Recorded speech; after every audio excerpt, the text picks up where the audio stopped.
अल जजीरा, जागरण, ABP news, आज तक। Israel Iran युद्ध, दुनिया को हिला देने वाला संघर्ष। मध्य पूर्व एक बार फिर बड़ी युद्ध की आग में जलता दिखाई दे रहा है। इजराइल और ईरान के बीच बढ़ता सैन्य संघर्ष अब केवल दो देशों की लड़ाई नहीं रह गया है, बल्कि इसका असर पूरी दुनिया की राजनीति, अर्थव्यवस्था और सुरक्षा पर पड़ रहा है। मिसाइल हमले, ड्रोन हमले और हवाई बमबारी के बीच हालात लगातार तनावपूर्ण होते जा रहे हैं। कई विशेषज्ञों का मानना है कि अगर यह संघर्ष जल्दी नहीं रुका तो यह एक बड़े क्षेत्रीय युद्ध में बदल सकता है। युद्ध की शुरुआत कैसे हुई? फरवरी 2026 के अंत में अमेरिका और इजराइल ने मिलकर ईरान के कई सैन्य और परमाणु ठिकानों पर बड़े हवाई हमले किए। इन हमलों का उद्देश्य ईरान की सैन्य क्षमताओं को कमजोर करना बताया गया। इसी दौरान तेहरान में हुए एक हमले में ईरान के सर्वोच्च नेता अली खामेनेई की भी मौत हो गई, जिसने पूरे क्षेत्र में तनाव को और बढ़ा दिया। इस घटना के बाद ईरान ने इसे खुली जंग मानते हुए जवाबी कार्रवाई शुरू कर दी। ईरान ने इजराइल के शहरों और खाड़ी क्षेत्र में मौजूद अमेरिकी सैन्य ठिकानों को निशाना बनाकर मिसाइल और ड्रोन हमले किए। मिसाइलों और ड्रोन से जवाब।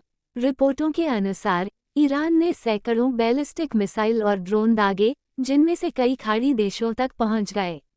संयुक्त अरब अमीरात और अन्य क्षेत्रों में भी हमलों की खबरें सामने आईं, जिससे कई लोग घायल हुए और इमारतों को नुकसान पहुंचा।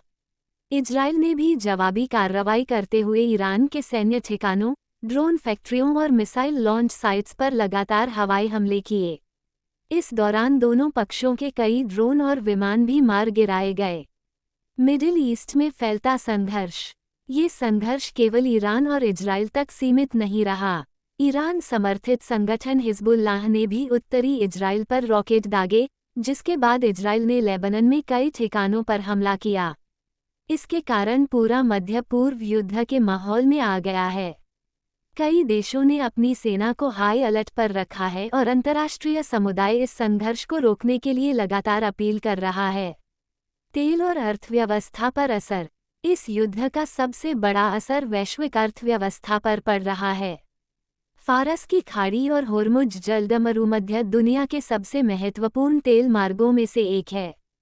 युद्ध के कारण इस क्षेत्र में जहाज़ों की आवाजाही जोखिम भरी हो गई है और बीमा दरें कई गुना बढ़ गई हैं।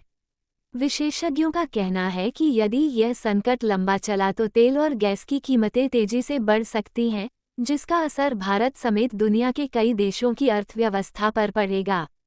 भारत की प्रतिक्रिया। भारत ने इस पूरे संकट पर चिंता व्यक्त की है और सभी पक्षों से संयम बरतने की अपील की है। भारत का कहना है कि तनाव को कम करने के लिए बातचीत और कूटनीति का रास्ता अपनाया जाना चाहिए। क्योंकि मध्य पूर्व में लाखों भारतीय काम करते हैं, इसलिए भारत सरकार वहां की स्थिति पर लगातार नजर रखे हुए है। क्या तीसरे विश्व युद्ध का खतरा? कुछ विशेषज्ञों का मानना है कि अगर यह संघर्ष और बढ़ता है और इसमें बड़े देश सीधे शामिल हो जाते हैं, तो यह वैश्विक युद्ध का रूप भी ले सकता है।